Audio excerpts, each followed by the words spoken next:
오늘 읽은 말씀에 근거해서 다음 세대를 위해 우리가 할 일은 이라고 하는 제목으로 말씀드리겠습니다.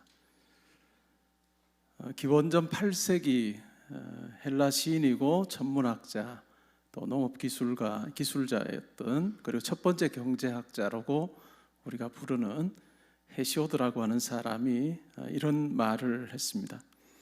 오늘날의 경솔한 아이들을 보면 우리 민족의 미래는 소망이 없다. 청소년들은 말도 못할 정도로 부주의하다. 내가 어렸을 때 우리는 신중했고 어른들을 공경했다. 그러나 오늘날 아이들은 훨씬 똑똑하지만 규제를 견디지 못한다. 지금부터 한 2700년 전에 한 이야기입니다. 그런데 우리가 이 헤시오드의 말을 그대로 받을 수 없는 것은, 내가 어렸을 때 우리는 신중했고 어른들을 공경했다 라고 하는데 그 어른들한테 물어봐야 됩니다. 그죠? 요즘 아이들 버릇이 없다 라고 하는 이 말은, 그러니까 어제 오늘 생겨난 말이 아닌 것 같습니다. 2700년 전에도 있었고 또 아마 그 전부터 있었을 것 같습니다.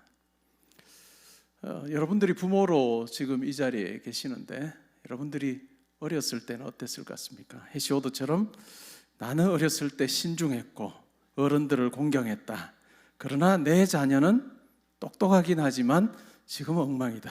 그런 면에서 공경할 줄도 모르는, 이렇게 생각하세요? 여러분 부모님한테 물어봐야 됩니다. 여러분 과연 어떻게 살았을지. 이 말의 의미가 뭘까요? 부모에게 아이들은 항상 불완전한 존재인 것 같습니다. 사회의 문화를 잘 알지 못해요. 그래서 잘 익히지 못했기 때문에 서투릅니다. 그리고 관계 미숙함도 있죠. 그런 모습들을 보면 항상 갈등의 요소를 가지고 사는 아이들이 불안해 보입니다. 아마 그런 의미에서 이야기가 나온 것 같습니다. 그러면 오늘 우리가 읽었던 말씀의 사사기 2장의 내용도 과연 그 이야기를 하고 있을까? 어른의 눈으로 볼 때 아이들이 참 서투르고 미숙하다 라고 하는 그 의미를 담고 있을지, 아니면 다른 의미가 이 속에 담겨 있는지 우리는 한번 살펴보면 좋을 것 같습니다. 미시간 대학 애나버에 있는 미시간 대학의 정치학 그리고 사회학 교수였던 로널드 잉글하트라고 하는 사람이 있습니다. 그 사람은 세계 가치 연구소 소장을 지낸 사람이죠. 그가 한 연구 중에 43개의 나라를 대상으로 쭉 살펴봤다고 합니다. 이 나라들이 얼마나 세대 갈등을 겪고 있는가 하는 부분들을 살펴봤고, 그것을 1997년에 발표를 했습니다. 그러면서 가장 세대 갈등이 심한 나라가 한국이다, 대한민국이다 라고 하는 이야기를 했습니다. 세대 간의 차이, 아마 한국만큼 심한 나라도 없을 것 같습니다. 일제강점기 20세기만 봐도, 또 6.25 전쟁, 그 다음에 보릿고개, 그 다음에 근대화, 88 올림픽, 2002년 월드컵, 이런 많은 경험들을 우리나라 사람들이 해왔습니다. 그런데 이러한 기간들 속에서 정말 급속한 발전, 사회가 정말로 급하게 변하는 그러한 경험을 했습니다. 아마 이렇게 짧은 기간 안에 우리나라처럼 이렇게 크게 변한 나라도 드물 것입니다. 그래서 우리 장로님들이 기도하실 때마다 6.25 전쟁 후에 원조를 받던 나라에서 원조를 이제는 해주는 나라로 바뀌게 해주신 것 참 감사를 드린다라고 하는 기도를 하시는 경우가 참 많습니다. 짧은 기간 안에 엄청난 변화를 겪었죠. 그리고 주거 환경도 얼마나 많이 달라졌는지 모릅니다. 우리나라처럼 이렇게 주거 환경이 갑작스럽게 변한 나라도 드물 것입니다. 부모가 살던 그 집을 자녀들에게 보여주는 것이 굉장히 어렵습니다. 여러분 어릴 때 살았던 그 집을 자녀들에게 보여줄 수 있는 분들은 많지는 않을 겁니다. 시골이 고향이신 분들은 시골집, 그것도 시골집이어도 아주 두메산골에 있는 집 아니면 시골도 많이 변했습니다. 도시의 집들은 말할 것도 없고 다 아파트로 바뀌어 있어서 보여줄 집과 동네가 없는, 어찌 보면 공유할 공간과 경험이 사라진 그러한 모습입니다. 외국만 해도 어떨까요? 그렇게 많이 변하지 않습니다. 천천히 변화 속도가 굉장히 느립니다. 제가 영국에서 공부할 때, 그 박사과정에서 공부를 할 때 칼리지 안에 그 패밀리 하우징, 패밀리 기숙사에 제가 살았습니다. 그런데 간혹 오래전에 그 학생으로 살았던 사람이 자기 이제 아이들을 데리고 20대가 된 아이들을 데리고 와서 구경시켜 주는 경우가 있습니다. 이 집이 바로 내가 살았던 곳이, 네가 정말 어릴 때 여기 있었지라고 하는 것을 보여주는 거예요. 그러면서 와서 하는 말이 하나도 변하지 않았다는 거예요. 하나도 변하지 않았다. 30년이 지나고 그렇게 해도 하나도 변하지 않았다 하는 이야기를 합니다. 그런데 오늘날 우리 한국 사회를 보면 너무너무 급하게 변하는 그러한 가운데 있습니다. 이러한 여러 요소들이 세대 갈등이 심할 수밖에 없는 한 원인이라고 생각을 합니다. 오늘 우리가 읽은 본문에도 보면 세대 간의 차이에 대한 이야기가 나옵니다. 그런데 이것은 단순한 차이는 아닌 것 같습니다. 신앙이 다음 세대로 잘 이어지지 않음으로 인해서 생겨난 현상에 대해서 이야기를 합니다. 이스라엘 백성들이 가나안 땅에 들어갔죠. 주전 1395년, 1405년 아마 그 무렵쯤 들어갔을 것입니다. 그때 들어갈 때 요수아의 나이가 몇 살이었을까요? 12명의 정탐꾼을 보낼 때 갈렙의 나이가 한 40 정도였습니다. 그리고 요수아는 조금 그것보다 어렸다고 보죠. 그리고 광야에서 40년을 보냈습니다. 아마 갈렙이 80 정도에 들어갔을 것이고 요수아가 70대 중반에 아마 들어갔을 것입니다. 그리고 나서 한 35년 정도 요수아가 살다가 110세의 세상을 떠났습니다. 그리고 함께 가나안 땅에 들어갔던 장로들로 부르는 그분들의 나이는 몇 살이었을까요? 출애굽할 때 20세 이하의 아이들만 들어갔던 거죠. 그러니까 한 40세에서 60세 사이 정도의 사람들이 가나안에 들어갔을 것입니다. 광야 세대, 애굽에서 나온 사람들로 보면 그러한 사람들이 이제 들어간 것이죠. 그리고 나서 요수아도 죽었습니다. 그리고 이제는 그 장로들도 세상을 떠났습니다. 가나안에 들어가고 나서 한 50년, 60년 정도 지났을 때일까요? 이 요수아와 또 함께 들어갔던 장로라고 불리는 이 사람들은 하나님의 큰 일을 보았던 사람들입니다. 요단강을 걸어서 걷는 경험이 그들 가운데 있었습니다. 그리고 여리고성을 그들이 뭔가 이렇게 싸우지 않고 하나님께서 함께 하셔서 정말 견고한 성이었던 그 여리고성이 무너지는 그 경험을 했습니다. 그리고 아모리 사람들을 무찌를 때는 태양이 멈추어서서 적군을 물리칠 수 있게 했던 하나님의 기적적인 역사를 경험했습니다. 그 외에도 이 정복 전쟁 가운데서 하나님께서 함께 하셨다라고 하는 생생한 체험이 그들 가운데 있었습니다. 그러나 이러한 하나님을 체험한 자들이 이제는 더 이상 세상에 존재하지 않습니다. 그럴 때 어떤 결과가 주어졌을까요? 하나님을 알지 못하는 세대가 일어났습니다. 하나님이 행하신 일도 알지 못하고 또 하나님께서 계시다는 것도 아주 희미해진 그와 같은 세대가 일어났습니다. 이 세대에 대해서 이야기할 때 사사기의 저자는 다음 세대라고 부르지 않습니다. 다음 세대라고 부르지 않고 Next Generation이라고 부르지 않고 다른 세대가 일어났다. 다음 세대가 아닌 다른 세대가 일어났다라고 그렇게 이야기합니다. 이 다른 세대의 모습이 어떨까요? 11절에 보면 하나님의 목전에서 악을 행합니다. 그리고 애굽에서 12절에 보면 이스라엘을 인도해낸 하나님을 버리고 다른 신들, 그들의 주위에 있는 그와 같은 백성들이 섬기고 있는 신들에게 절을 합니다. 여호와를 버리고 바알과 아스타롯을 섬기고 있는 그러한 모습입니다. 왜 그랬을까요? 그 땅에 평화를 주고 또 풍요를 준다라고 그렇게 생각을 했기 때문입니다. 왜 그러면 다른 세대가 일어났을까 생각을 해보면 신앙이, 하나님을 경험했던 이전 세대의 그 신앙이 다음 세대로 이어지지 않을 때 다른 세대가 일어났다라고 하는 것을 우리는 기억할 필요가 있습니다. 이것은 우리에게 시사해 주는 바가 아주 큽니다. 한국 사회 또한 이와 비슷하다고 저는 생각을 합니다.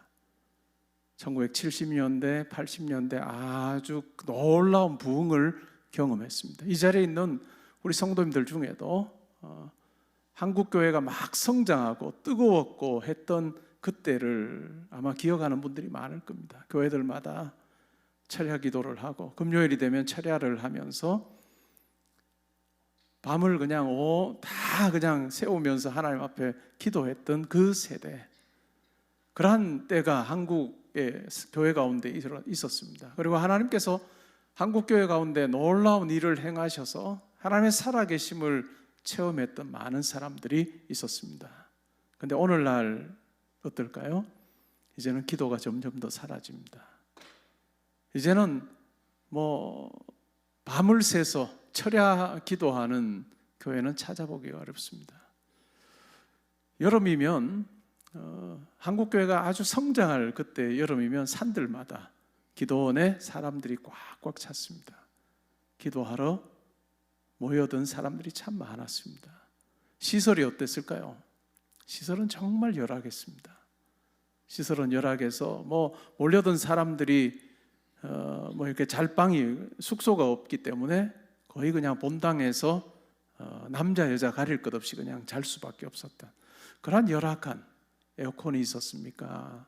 뭐가 있었습니까? 그렇게 열악한 가운데도 많은 한국교회 성도들이 하나님 앞에 기도하기 위해서 산으로 올라가서 하나님의 이름을 부르며 간구했던, 민족을 위해서 기도하고 또 교회를 위해서 기도하고 또 자녀들을 위해서 기도하고 이 민족을 위해서, 나라를 위해서 기도하는 그 기도의 목소리가 아주 분명했던 그와 같은 시대가 있습니다.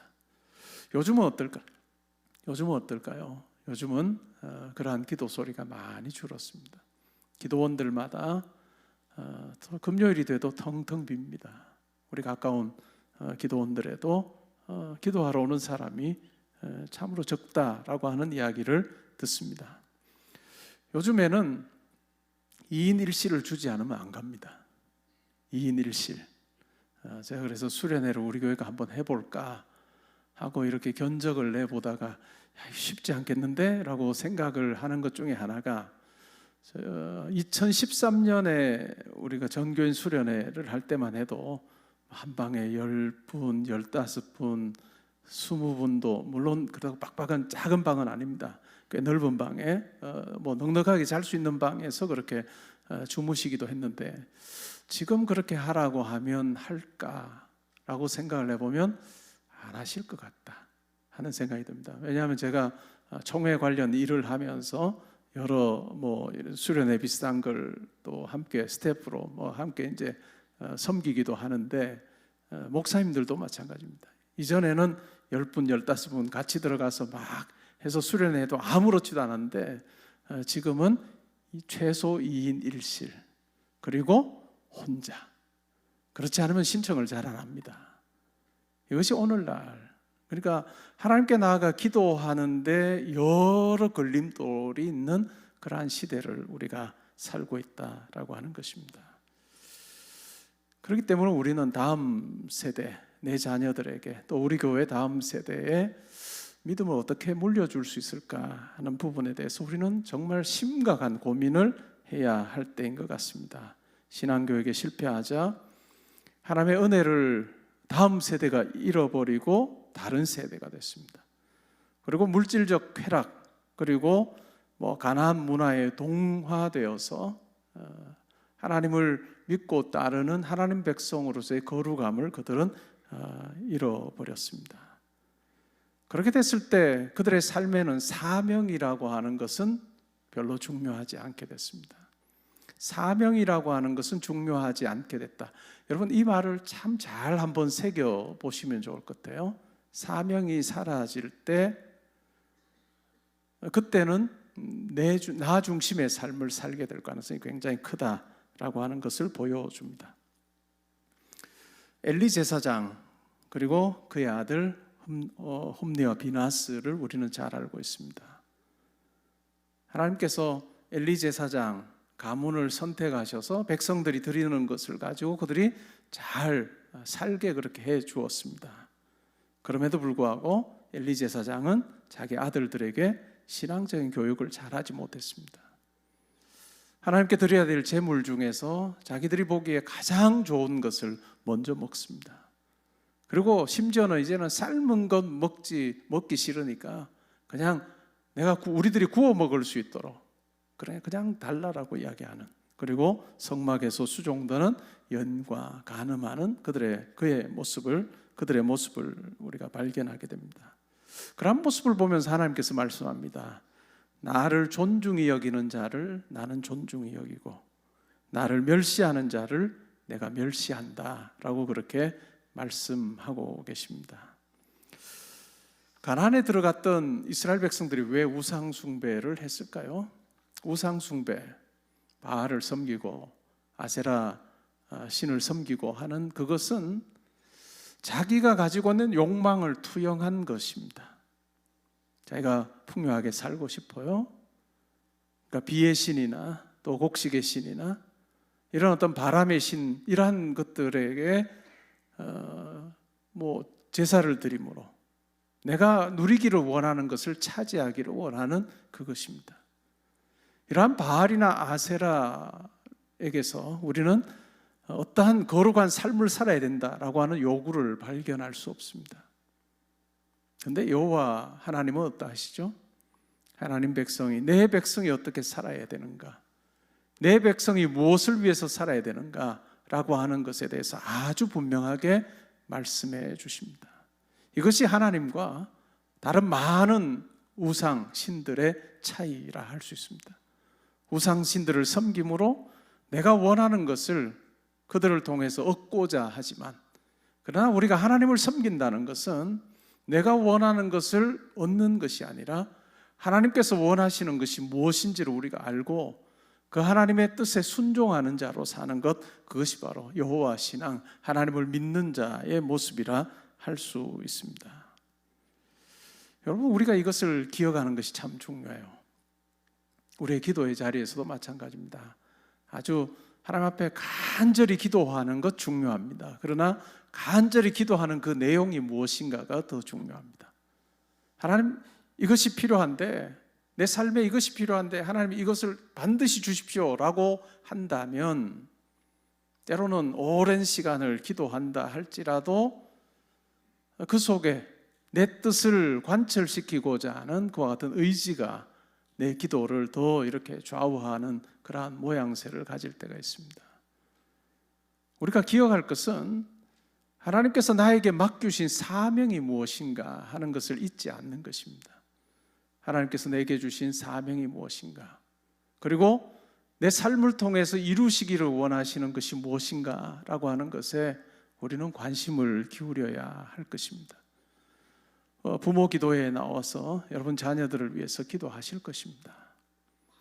기도하실 때 반드시 필요한 것이 있다면 하나님, 내 자녀가 하나님께서 이 아이들을 통해서 이루시기를 원하시는 그 사명을 분명히 행하는 자로 살게 해주십시오라고 하는 그 기도가 우리 가운데 있어야 될 것입니다.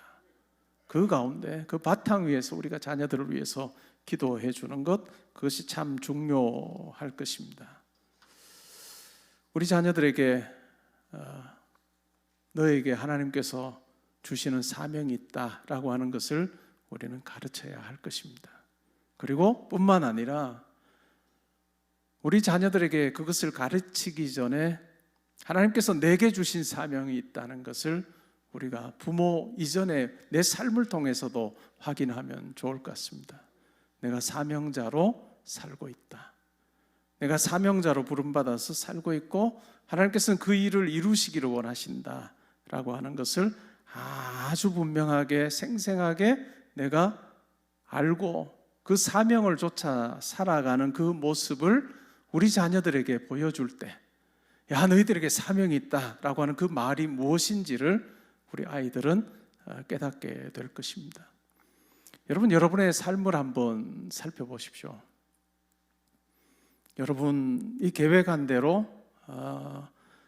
내가 한 계획대로 여기까지 왔습니다 한 분은 아무도 없을 것입니다. 여러분의 계획과 다르게 하나님께서 여러분들의 삶을 인도하셔서 여기까지 오게 하셨을 것입니다. 제 삶을 놓고 보아도 마찬가지입니다. 제가 개포동교회 담임 목사로 제가 사역을 하리라는 생각은 한 번도 해본 적이 없습니다. 이전에 개포동교회 오기 전에 한 번도 생각을 해본 적이 없는 경우의 수로 하나님께서는 저를 인도하셨습니다. 한 번도 풀타임 사역을 해보지 않은 사람을 담임 목사로 우리 개포동교회가 또 그때 장로님들이 저를 담임 목사로 세워주셨다는 것 생각을 해보면 이것은 보통 잘 잊기 어려운 그와 같은 일입니다. 근데 하나님께서 뜻하신 바가 있으셨기 때문에 여기에 보내셨다라고 생각을 합니다. 하나님의 뜻에 순종하여 살아온 저의 삶을 생각을 해보면 개포동 교회에서 이제 한 17년째 제가 사역을 하고 있습니다. 참 하나님의 은혜에 감사할 때가 참 많습니다. 하나님께서 제 삶 가운데 제가 생각하지도 않았던 길로 인도하셨지만 그 과정 속에 참 많은 것을 경험하게 하셨고 또 어느 누구보다도 참 행복한 그러한 사역을 하게 하신 것 생각할 때 참 감사를 드립니다. 많은 분들이 저에게 그렇게 묻는 경우가 많습니다. 목사님의 경우는 교회도 뭐 담임 목사로 사역하고 있고 또 학교도 뭐 하루 가서 제가 6시간을 강의하고 오지만 두 가지를 이렇게 하니까 신경 쓸 게 참 많겠습니다. 뭐 고민이 참 많겠습니다. 저는 고민될 게 하나도 없습니다. 그리고 지난 17년을 돌아보면 교회도 건축을 하기도 했고 여러 가지 일들이 있었지 않습니까? 그럼에도 불구하고 야, 내가 교회 잘못 왔다, 학교에 있을 걸 교회로 잘못 왔다 이렇게 생각해 본 적이 한 번도 없습니다. 하나님께서 보내시고 하나님께서 인도하셔서 담임 목사로 살 때 가장 힘든 것이 인간관계입니다. 생각이 다 다르고 경험이 다 다르고 또 뭐 여러 가지 요소들이 다 다른 성도님들과 하나가 돼서 산다는 것이 참 어려움에도 불구하고 저는 지난 17년 동안에 한 번도 사람 관계로 인해서 힘들어 본 적이 없는 참 행복한 목회를 저는 하고 있습니다. 그러면서 저는 여전히 생각을 합니다. 하나님께서 저에게 맡기신 사명이 뭘까? 다른 사람들이 보기에는 이제 이대로 그냥 쭉 가서 은퇴하면 될 것 같은 이런 시점에 하나님께서 저에게 주신 사명이 뭘까? 저를 통해서 이루시기를 원하시는 일이 뭘까? 하는 고민을 하며 저는 삽니다. 저는 제가 지금 하는 일을 보면 한 50% 정도는 지금 현재 하는 일들도 제가 계획하지 않은 일입니다. 한 50% 정도는 제가 이렇게 해야 되겠다 생각하지 않은 일들을 지금은 시키셔서 하는 경우가 많습니다. 아마 앞으로도 뭐 그러겠죠. 여러분들도 마찬가지일 것입니다. 여러분에게 주신 사명이 뭘까? 믿지 않는 분들은 그냥 내가 이제까지 지금 이렇게 살았으니 그냥 잘 살면 되겠지라고 생각하고 인생을 그냥 후반전을 보낼지 모르지만 우리 성도에게는 하나님께서 내게 주신 사명이 뭘까라고 하는 부분을 아주 분명하게 고민하며 우리가 살 필요가 있습니다. 그럴 때 우리 자녀들에게 하나님께서 너에게 주신 사명이 있다. 때로는 그것이 무엇인지 분명하지 않지만 길을 가다 보면 하나님께서 아주 분명하게 알게 해주실 거다. 그리고 또한 그 길을 걸어가면서도 하나님께서 나와 함께 하신다는 것을 우리가 경험할 때 내가 걷는 이 길이 지금 사명을 감당하는 길이다라고 하는 것을 우리는 경험하게 될 것입니다. 어떻게 하면 우리 자녀들에게 다른 세대가 아니라 다음 세대가 되게 해줄 것인가 하는 부분이 우리의 과제입니다.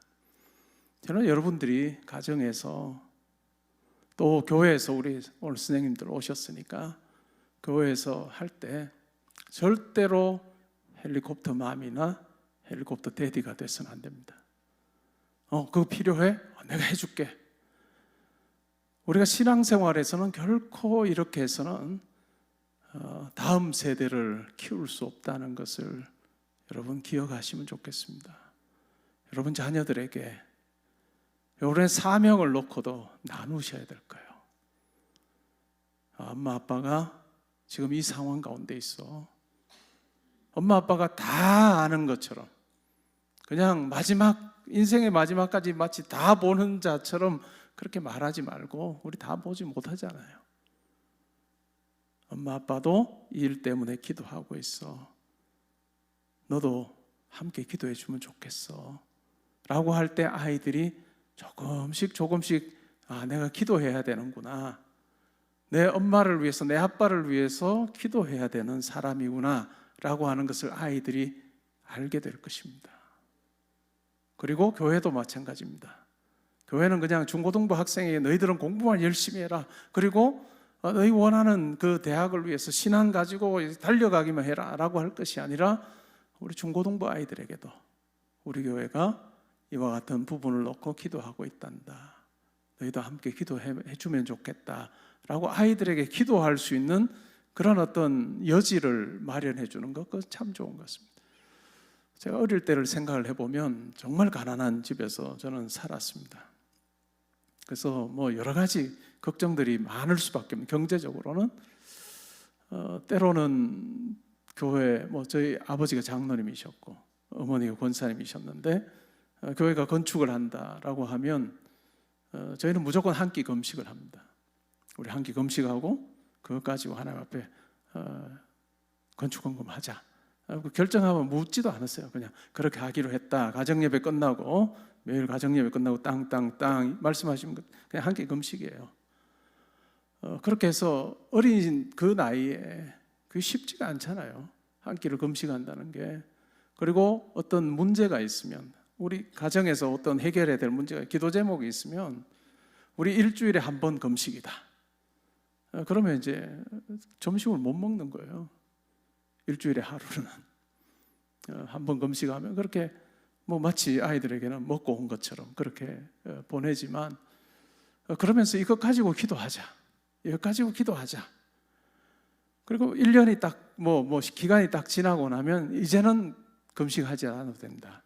왜? 그 문제가 해결이 됐기 때문에 금식하지 않아도 돼. 저는 그날을 생각하면 너무너무 기쁜 거예요.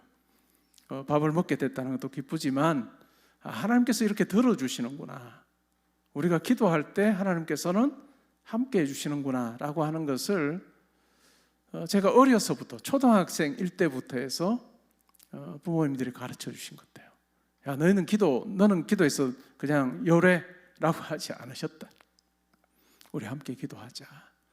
함께 기도하면 하나님께서 해주실 거다라고 하는 그런 어떤 기도에 동참시켜 주신 부분을 생각하면 참 감사할 때가 많습니다. 그리고 그것을 보았기 때문에 저도 어떤 일이 있으면 작정하여 기도합니다. 작정하여 기도하고, 작정하여 기도했을 때 하나님께서 들어주신 부분을 놓고 우리 아이들과 나누는 것과 같은 일을 합니다. 여러분의 자녀들에게 믿음을 전해주기를 원하십니까? 그렇다면 여러분의 자녀들이 기도의 동력자가 되게 해주십시오.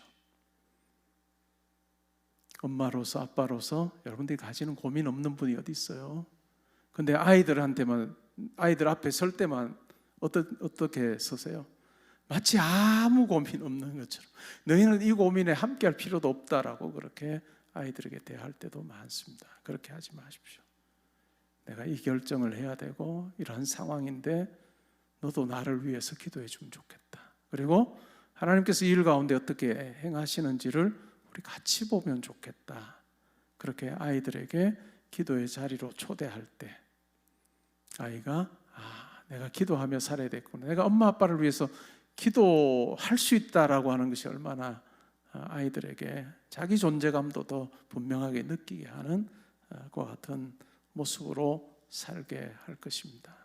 오늘 제 말씀의 핵심 하나는 여러분의 자녀가 여러분 가정의 일과 또한 여러분의 어떤 일을 위해서도 함께 기도하는 아이로 자라갈 수 있도록 그 아이들에게 이야기해주고 기도하게 하는 그러한 모습으로 여러분들이 아이들을 대한다면 분명 여러분의 아이들이 기도에 서툴지만 기도하는 법을 배우게 되고 또 하나님께서 행하신 것을 보게 될 겁니다. 너희들 이 일 걱정하지 마, 엄마 아빠가 기도할 테니까 너는 가만히 그냥 신경 쓰지 네 일 해 라고 한다면 어떨까요? 어떤 일이 주어져도 이것 엄마 아빠가 기도해서 된 것이구나 라고 생각하지 못할 가능성이 크다라고 하는 거예요. 그 아이들로 하여금 기도하게 하고 그 일이 이루어진 것을 보게 하는, 함께 신앙의 자리로 초대한다면 여러분의 자녀들이 훨씬 더 신앙에서 더 잘할 수 있는 그런 기회를 제공하게 되리라 믿습니다. 그렇게 하시겠습니까? 아이들에게 이야기하십시오. 우리 같이 기도하자. 나를 위해서 기도 좀 해줘. 아이들이 깜짝 놀랄 거예요. 이제까지는 그런 이야기 한 번도 한 적 없는데 네 일만 알아서 해. 갑자기 엄마가 아빠가 나 일 위해서 기도해줘 라고 하면 아이들도 심각하게 생각하고, 그렇다고 무거운 짐을 어깨에 지우라는 건 아니고 함께 기도할 때 하나님께서 가장 좋은 길을 주신다, 가장 선한 길로 우리를 인도하셔서 내가 바라거나 구하거나 상상하는 것보다 더 넘치도록 채워주신다라고 하는 것을 아이들로 하여금 경험하게 하는 그런 가정들 될 수 있기를 바랍니다.